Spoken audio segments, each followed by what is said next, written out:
Welcome back to Financial Independence 101. This is Mike. Today I'm going to talk to you about bail-ins, bank bail-ins. Now that Frank Dodd sort of outlawed bailouts in a way, we're starting to see something called bail-ins, and I'm going to tell you what it is, what it means to you, and how these may not sound like they're that bad right now, but they will change and alter as they go, and I'll explain all that. But this has already happened in Cyprus. It's also happened with GM. I really think that GM bankruptcy is sort of a test pilot for bank bail-in. So if your bank fails, then what's going to happen? And I'm going to talk about that. Then I'm going to get into talking about how you can protect yourself.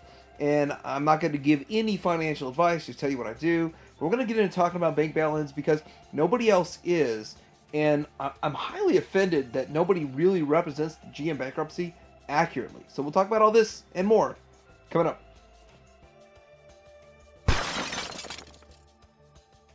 All right, so starting out, what is a bank bail-in? It's a form of financial relief for banks that are in danger of collapsing or going bankrupt. The relief comes from canceling some or all of the bank's debt by reducing the value of the bank's shares, bonds, and uninsured deposits. That's not exactly right. What it is they take the depositor's money and then give you stock in return. It's also called a debt to equity swap, but now it's called a bail-in. And with that, it is legal. They can do it if you have more than the FDIC insured amount. And then there's question, will FDIC actually pay out to that total amount in your particular bank? So we're going to talk about some bank failures, we're going to talk about all this stuff, but a bail-in literally is they take your money, give you worthless bank stock in a bank nobody wants to buy. So we saw this bail-in for Cyprus Bank. And there's two banks in Cyprus that failed. The Bank of Cyprus and another one. And basically what happened was that they did have the government insured up to €100. And past that, everything else after that amount was taken away from you. Now, a lot of people watching can say, well, I don't have that much in my bank. And so you might be safe. So stay tuned to the will the FDIC actually pay segment of this. But what lessons learned from this in 2013 is that they can actually take your money in excess and then give you, I don't even know if they actually gave them stock in return. But it's one of those things that when I watched this, when it was going on, I will admit that I had that ridiculous mindset that it wasn't going on in the U.S. and it could never happen here. And I was wrong. It could happen here. Part of the lessons that should be learned from Cyprus is that we are now in a global society, but the term globalist means that there is one agenda being served by multiple countries. And what happened in Cyprus could happen here. Think about it. Now, getting into General Motors GM.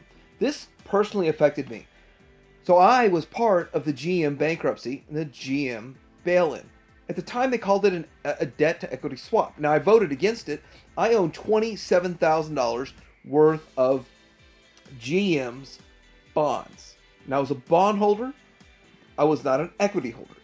And what they decided to do was to swap it out for equity. But instead of making me whole, what they did was they gave me 10% equity. So 10% stock. So instead of 27,000, they gave me 2,700 worth of stock. Now it's recovered to like 3,900. That's still not very much. But there's a lot more problems with that, and I haven't sold it off, even though I should, because it probably won't go much higher. But I'm going to hold on to it forever as a reminder of why this happened, who was in charge. Let's let that guy tell you. What happened with GM and the bankruptcy was really bad. What we decided to do was to give these investors that had bonds something completely different and unexpected. They had no idea that they were going to get stock. These people did not want to buy stock in the company. They bought debt. Most of these people were retirees. People worked their whole lives, 30 years, dedicated service. Put their money into a blue chip company that they thought would be around for a while. And if they did collapse, well, they'd be too big to fail. They really were. But what happened? We gave them 10% of worthless GM stock. Yeah, that's because Democrats always side with corporations over individual citizens. If you don't like it, well, you might vote for the other side. But that's just how it is. And I really don't care because I'm retired and I'm really enjoying it. Back to my yacht. Well, dang, I didn't expect that. Good job. He said it better than I could have. But, as someone over here who is screwed over by, and I'm going to say this, the Democrats screwed me over in this bankruptcy. See, the Republicans at the time were pushing to just let them fail, sell off the assets to people that are going to use the assets in a more efficient way, and then the people would be made more whole than 10%, and then we could moved on, and now I'm just sitting here forever having some worthless stock that I'm just going to hold on to as a reminder of how citizens get put last and corporations get put first. Then I get labeled with stuff like MAGA and all this stuff. I don't use the term MAGA. That's not me. You guys are thinking so short term. 8 years is short term. I've been investing for 30 years. And I have a track record. I got history with investing. And I paid attention to this. This was my number one hobby for so long. And I'd go home after working 90-hour work weeks, and I would jot down all my positions and my net worth and calculate it and see how much I made or lost every day. I did away with that because as time goes by, you become more savvy. But I gotta say, this is a harsh reminder of what could happen. But let's talk about FDIC now. The question is, will FDIC pay up to your $250,000? Now, I understand that probably 85% of American citizens don't have this problem. It's a problem for probably the top 10%. Probably only the top 8%. But most people don't have $250,000 in one account. And I got to tell you that I fixed my problem. I just spread it over 3 accounts. No big deal. And then have other investments. There's more to it. I will give you advice when I get to that, but I don't give financial advice. I cheat the system and I tell you what I do. You can take that as advice. You can follow it or not. But the problem is insolvency. The FDIC cannot insure every dollar that's in the system. All right, so starting out, there is $18.55 trillion in the system, in the banking system. Now, that is September of 2023. We're looking at 2024, almost April. The reason there's so much in the banking system is because interest rates are so high. You want to take advantage of the 5%. We'll never see 5% again. And that might come back around here in a bit when I talk about gold. But how much of that is insurable? So you look at two numbers. You look at 18.55 trillion that's in the system, but only 10.54 is insurable by FDIC, meaning that there is $8 trillion sitting in accounts in excess of 250,000. And when I get to the solutions and fixes, you're going to be like, duh, why don't these people do it? But there's an exposure of 8 trillion to these people that will literally lose their money into a bail-in, and they could lose it, or lose it to a bail-in. Either way, one or the other. But wait, 10.54 trillion. So how much money is on hand to insure that? You're reading that number right. 117 billion. That's like 0.117 trillion to insure almost 11 trillion. That is ridiculously low. Meaning that what is the FDIC going to do when banks start to fail? And we're all sitting here thinking, oh, well, banks won't fail in the U.S. We went through 2008, and we're more over-leveraged as a country than we were in 2008.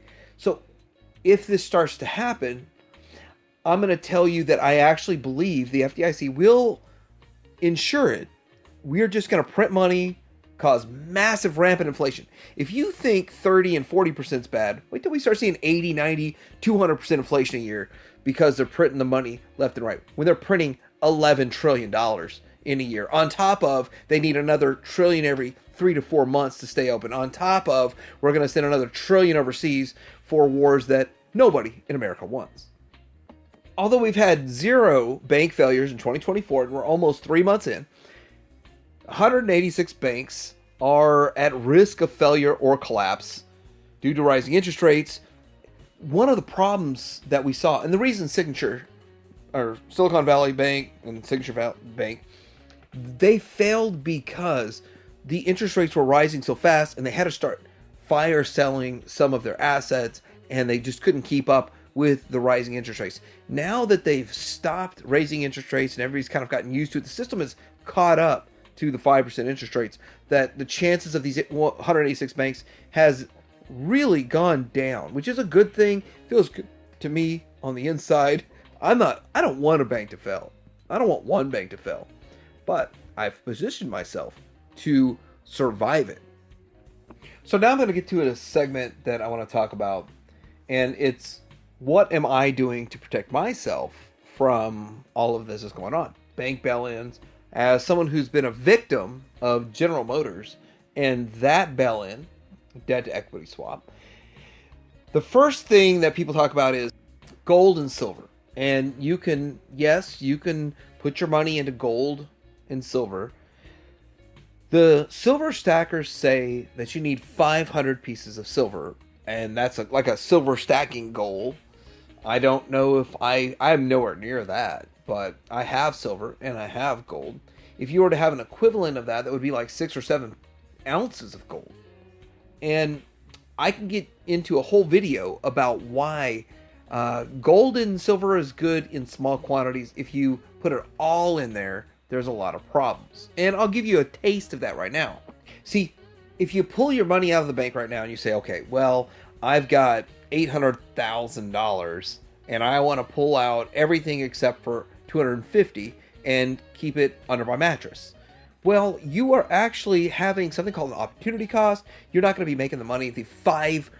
You're not going to be making that sweet 5%. Now, we will probably never in my lifetime see 5% interest rates again, simply because of the fact that we have the national debt that's so huge and so burdensome that's the only reason they stopped raising rates. The only reason they stopped raising rates is because we cannot afford to spend a third of what we bring in revenue in interest on the debt, or about $1.5 trillion a year in debt. We kind of cap it. They're going to try to cap it at about $0.5 trillion or 0.7 of a trillion, and they're going to try to rewrite all this stuff as they go down. They're going to have 3 more rate drops this year, and I will be locking in some good CD rates and stuff, but I'll talk about that later. The thing is that I suggest, because I do this, so I'm not giving financial advice, I do this, have enough cash out of the system to actually pay your bills for a month or 2 in case something happens to interrupt it. And then have other money in, but I'll tell you how much. Since they insure up to $250,000 plus interest, but that has to include interest, I suggest no more than like $247,000 per account.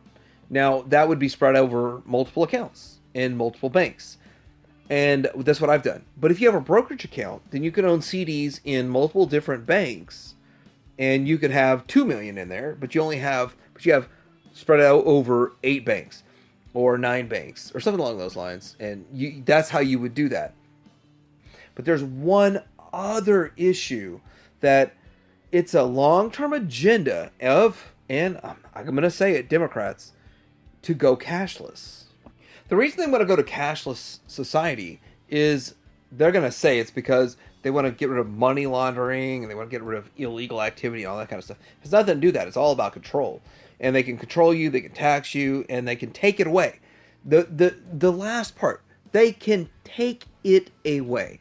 If you do not hold it, you do not own it. And even in a cashless society, you can literally take your cash out and you can buy goods, services, goods that are storable. Food, water, toilet paper. I mean, toilet paper, that's not that big of a deal, but you buy all these different assets. I know I own assets.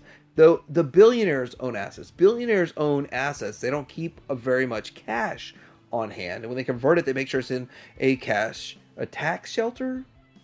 So, anyway, the cashless society, they're trying to eliminate your ability as a non 1%er in the US to actually have a store of value. You cannot have a store of value without cash. Or, hey, you can have gold, silver, but I'll get into the negatives of gold and silver in the future. All right, so to recap, bail-ins from banks is that they take your deposits and they give you worthless stock in excess of FDIC, if FDIC pays. And with that, I gave you some ways you can protect yourself. That's what I do. You don't have to do it. I don't even suggest you do it. But this is coming from somebody that got burned by GM, saw this happen firsthand. I see the whole Cypress thing, and I had the wrong mindset. So, do you have the wrong mindset now? Ask yourself that. Let me know what you think in the comments below. Like and subscribe. Financial independence out.